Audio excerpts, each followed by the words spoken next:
Hi friends, welcome to Radishri Vlogs.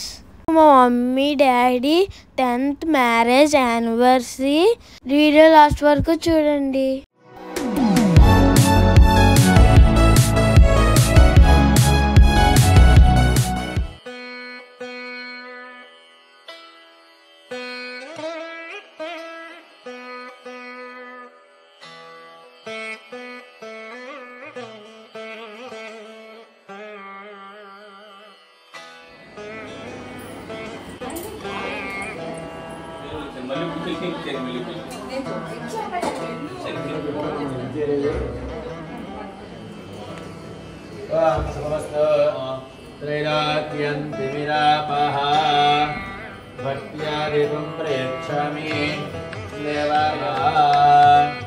महागणाधिपतये नमः. स्थिताः तेषां ग्रहाणाम् अत्यन्त अतिशय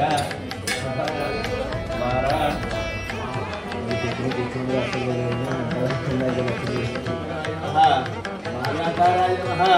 मंगलाकाराय नाम शाश्वत पूजा समर्पयामि.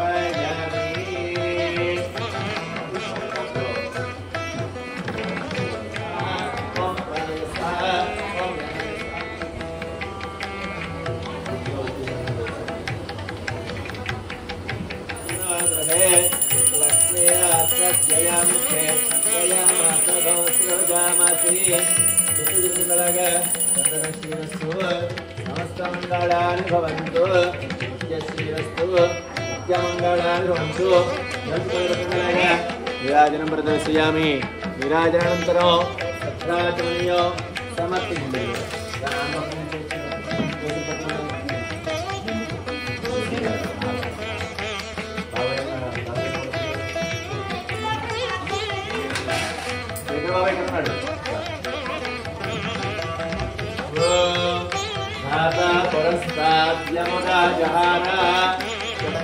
विश्वान् प्रतिसस्यतस्सः त्वमेव विद्वानमृतयः भवति. नान्यपन्थ अयनाय विद्यते. सहस्रशीर्षं देवविश्वाक्षो विश्वशम्भवो विश्वनारायणं देवमक्षरं परमं परान् परमान्नित्यो विश्वनारायणो हरो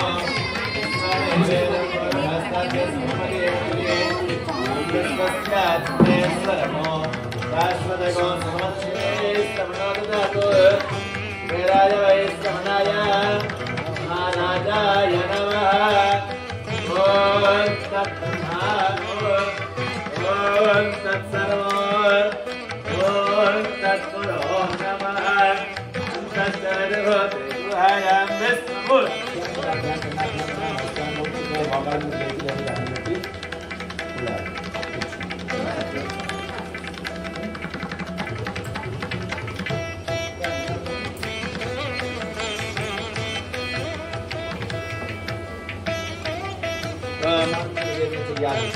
తర్వాత స్వామివారికి ప్రీతిగా నృత్యములు గీతాధికములు భజనలు జరిగించాలి. అటు తర్వాత బంధువులతో కలిసి భోజనం చేయాలి. ఈ రీతిగా ఎవరైతే భక్తి ప్రపత్తులతో సత్యనారాయణ వ్రతం చేస్తారో వారు సకల పాపముల నుండి కూడా విడుదలైనటువంటి వారు అవుతారని, ఒకసారి మనసులో ఉండే పాపములు తొలగిపోయిన తర్వాత మనం చూపించిన పరిపూర్ణమైన స్వామివారిని మనసులో చేర్చుకుని కూడా మనసులో లేకుండా స్వామివారిని మనల్ని సర్వకాల సర్వ అవస్థలందు కూడా ఆ స్వామివారి గమనిస్తూ ఉంటారు, నడిపిస్తూ ఉంటారు అనే ఎరుక చేత స్వామివారికి ఇష్టమైన ధర్మ మార్గంలో జీవిస్తూ పూర్వకాలంలో కాశీనగరంలో ఒక బ్రాహ్మణుడు ఉండేవాడు. అతడు దరిద్రుడు కావటం వలన ఆకలి బాధలచే పీడింపబడుతూ భిక్షాటన చేస్తూ జీవిస్తున్నాడట. భగవానుడు బ్రాహ్మణ ప్రియుడు కావున ఆ బ్రాహ్మణి గారు ఆ విధంగా దుర్భరమైన కష్టములు పడుతున్నాడని చూసి తాను ఒక వృద్ధ బ్రాహ్మణ రూపం పొంది ఆయనకి ఎదురుగా వెళ్ళి వచ్చి బ్రాహ్మణోత్తమ నువ్వు వేద విదండవై ఉండి కూడా ఇలా దర్శనంతో తిరుగుతున్నాయేంటి? పెద్దలు దేవతల మంత్రాలకు అధీనంలో ఉంటారు. ఆ మంత్రములు బ్రాహ్మణుల యొక్క అధీనంలో ఉంటాయని చెప్తారు కదా. మరి ఇంత వేదం చదువుకున్నా కూడా నువ్వు పరమాత్మను సేవించలేదా, లేక పరమాత్మను అనుగ్రహించలేదా అని అడిగితే ఆ బ్రాహ్మణుడు గారు అంటున్నారట, ఓ స్వామి, నేను మిగిలిన దరిద్రులను చాలా కష్టములు పడుతున్నాను. పొట్ట పోషించడం కూడా చాలా కష్టముగా ఉన్నటువంటి పరమాత్మని ఏ రకంగా సేవించుకోను. పైగా వేదం చదువుకుంటే స్వామివారు అనుగ్రహించరు. వేదం చెప్పిన రీతిగా నడుచుకోవాలి. వేదం చెప్పిన రీతిగా ఎలాగని అడిగితే నాకు భిక్ష జీవనాధారం కనుక ఈ రోజు నాకు భిక్షగా ఎంతైతే ద్రవ్యం వస్తుందో అంతా వెచ్చించి సత్యవ్రతం చేస్తానని చెప్పేసి భిక్షాటనకై బయలుదేరి వెళ్ళాడట. ఆ బ్రాహ్మణ గారి మీద స్వామివారికి ఊరికి అనుగ్రహం కలగలేదు. ఈ బ్రాహ్మణ గారు డబ్బు లేకున్నా కూడా మీరు చేస్తున్న వ్రతం దేనికోసం చేస్తున్నారని అడిగితే దీన్ని సత్యవ్రతం అంటారు. వ్రతం చేస్తే సర్వ దరిద్రములు కూడా అగ్నిహోత్రుగా పడిన దూది పోగు ఎలా అయితే నశించిపోతుందో అలాగే కష్టమని కూడా తొలగిపోతాయి. కష్టగారిని పట్టుదల వాడు భోజనం చేసి ఇది జరుపుకున్న వాడై నేను కూడా రేపటి రోజున స్వామివారు వ్రతం చేసుకుంటాను అనుకున్నవాడై తనవంతా కూడా ఏ ద్రవ్యము లేకపోగా అమ్మడానికి ఒక పొల్లల మోపు మాత్రం ఉంటే స్వామివారు నమస్కారం చేసుకుని, స్వామి నాకు పొల్లలు అమ్మడం మాత్రమే తెలుసు, పొల్లలు అమ్మడానికి ఇంకా ఈరోజు ఈ పొలలు ఉంటే ఎంతైతే డబ్బులు వస్తాయో అంతా వెచ్చించి సత్యవ్రతం చేస్తానని చెప్పేసి పొల్లలు అమ్మడానికి పెడితే ఇద్దరు ధనవంతులైన షావుకారులు ఎదురుపడి ద్వితీయోధ్యాయ సమాప్తః తృతీయోధ్యాయ ప్రారంభః. మునిశ్రేష్ఠులారా, అమ్మ కాసేపు మాట్లాడకండి అమ్మా. మునిశ్రేష్ఠులారా, మరి యొక్క కథ చెప్పండి. పూర్వకాలంలో ఉల్కాముఖుడు అని ఒక రాజు ఇద్దరు, దొరికిన వారు ఇద్దరు. పైగా ఇద్దరు కూడా పరాయి దేశస్తులు కనుక వీరిని కారాగారంలో బంధించండి. సొమ్ము సర్వంగా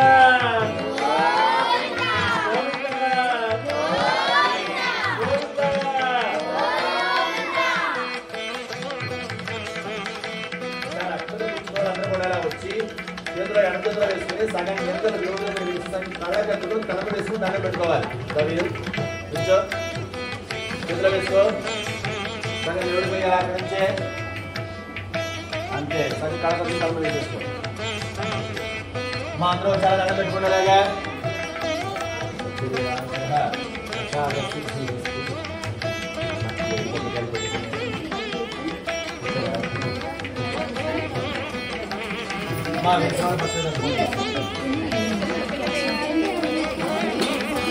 ముందు పూలు వేసింది అలాగే.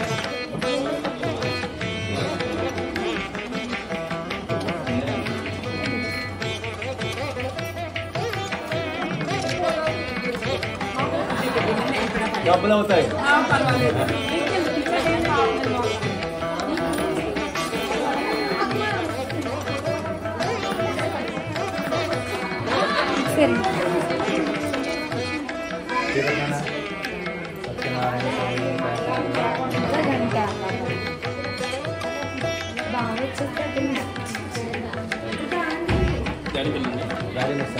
డాడీని అబ్బాయిని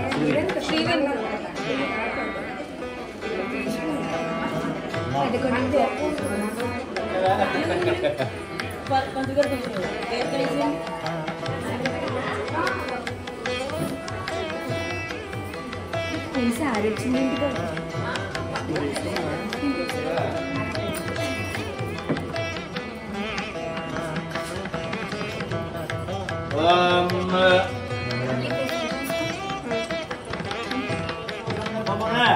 కుమార్తెని అల్లుడిని ఆశీర్వదించి నూతన వస్త్రము సర్వాభరణములు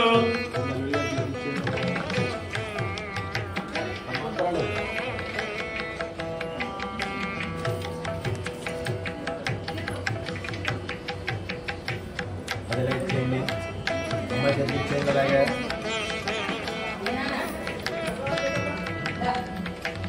ఇద్దరు పక్కన ఫోటో తీస్తాను. అలా పట్టుకున్నాను. అలా అలా అయ్యా సార్ ఫోటో తీసేస్తున్నాను. ఒకసారి ఇలా చూడండి, ఇలా చూడండి, అలా చూడండి. ఇస్తుందా నేను తీసేనా?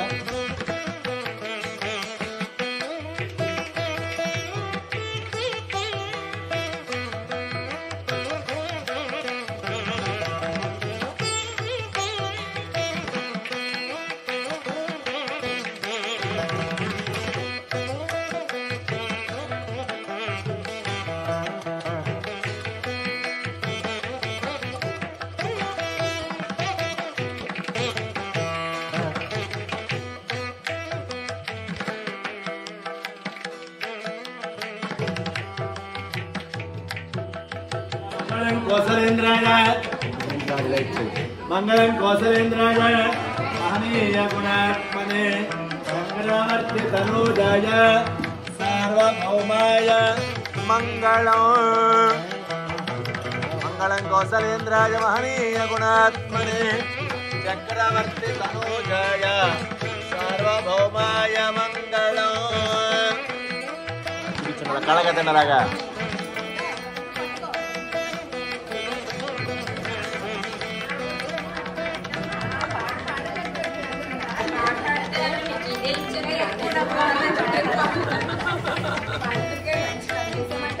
డబ్బులు వేసాను కాయిన్ తాంబూలంలో ఉంది